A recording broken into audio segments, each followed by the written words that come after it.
നമസ്കാരം. നാരായണീയത്തിലെ രോഗമുക്തിക്ക് ഏറെ ഫലപ്രദമായ ഒരു ശ്ലോകത്തെ മനസ്സിലാക്കാം.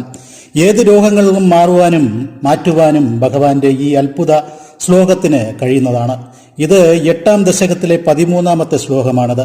ഈ ശ്ലോകം ഒരു മണ്ഡലം തികഞ്ഞ ഭക്തിയോടെ ഭഗവാനിൽ മനസ്സർപ്പിച്ച് ചൊല്ലിയാൽ വ്യാധികളും തീരും എന്നതാണ്.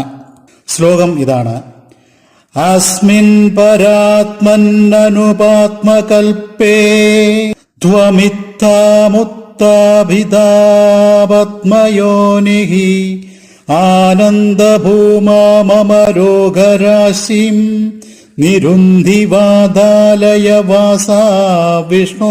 ശ്ലോകത്തിന്റെ അർത്ഥം ഇതാണ്: പരമാത്മസ്വരൂപനായ ഭഗവാനെ വിഷ്ണു, കൃഷ്ണ, ഗുരുവായൂരപ്പ സ്വന്തം പത്മകൽപ്പത്തിൽ ബ്രഹ്മാവിനെ ആവിർഭവിച്ച് എത്രയെന്ന് ചൊല്ലുവാൻ അല്ലെങ്കിൽ ചിട്ടപ്പെടുത്തുവാൻ കഴിയാത്ത മാഹാത്മ്യങ്ങളുള്ള ഭഗവാനെ, എന്റെ എല്ലാ